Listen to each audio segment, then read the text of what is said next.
Hi friends, मैं आप लोग के सामने फिर एक बहुत इम्पोर्टेंस इन्फॉर्मेशन के साथ आई हूँ। और सबसे बड़ी इन्फॉर्मेशन आप लोग की ये है कि जैसे आप लोग जानते हैं कि स्टाफ नर्स की जो कि डिस्ट्रिक्ट अलॉटमेंट ऑफ लेटर जारी हो चुका और उनका लास्ट डेट जो था 12 मार्च को उनका डॉक्यूमेंट वेरिफिकेशन का लास्ट डेट रखा गया था और इसकी 13 तारीख से उनकी ज्वाइनिंग प्रक्रिया चालू हो गई है।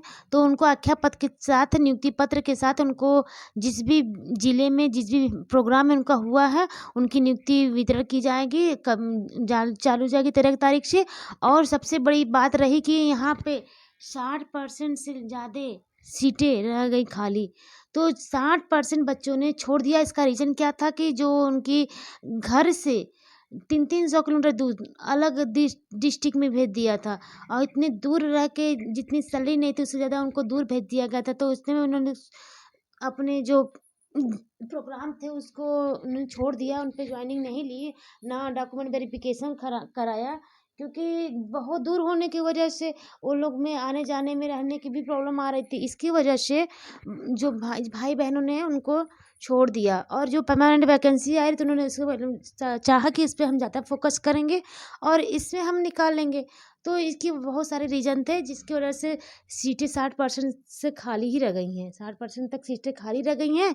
और उसके बाद जो वेटिंग लिस्ट वाली बहन है उनको 100% मौका मिलेगा। जितने भी सारी वेटिंग लिस्ट वाली बहन उनका उनका भी होगा, उसके बावजूद भी सीटें खाली रह जाएंगी क्योंकि वेटिंग में भी जिसका आएगा उनकी भी दूर दूर भेजेगा। तो बहुत लोग बहन हैं जो कि घर से बहुत ही जो 300-400 किलोमीटर दूर भेज दे रहा, तो कहाँ जाके कैसे उनका खर्चा मैनेज होगा। तो वो इस कारण से उसमें भी सीटें खाली जाएंगी। फिर बाद में जो भी बची सीटें रहेंगी उसको वापस निकाला जाएगा, एग्ज़ाम कराया जाएगा, फिर उसको वापस भरा जाएगा। और जो भी परमानेंट वाली इसका जो कि परमानेंट वाली वैकेंसी भी आचार संहिता चुनाव इलेक्शन के बाद उसकी भी वैकेंसी आ जाएगी। और इसके बाद सबसे बड़ी बात है कि जो ये वेटिंग लिस्ट आएगी मार्च के महीने में है। जैसे ही ये स्टाफ नर्स की जॉइनिंग ख़त्म हो जाएगी, बहुत ज़्यादा टाइम नहीं लगेगा स्टाफ नर्स की जॉइनिंग कराने में। और उस स्टाफ नर्स की जॉइनिंग की जस्ट बाद वेटिंग लिस्ट का आएगा। और वेटिंग लिस्ट का भी मार्च के लमसम मार्च लास्ट तक या फिर मान लीजिए अप्रैल का फर्स्ट वीक तक वेटिंग लिस्ट को वालों को भी कंप्लीट कराया जाएगा। और इसके बाद जैसे ही कंप्लीट हो जाएगा तो वे परमानेंट की वैकेंसी और एनएचएम की भी वैकेंसी फिर से निकाली जाएगी। और जिस भाई बहनों का नहीं हुआ वो घबराए मत, वैकेंसी फिर से निकाली जाएगी। आप उसमें तैयारी करते रहिएगा अच्छे से ताकि आपका नेक्स्ट आपको सिलेक्शन मिल जाए।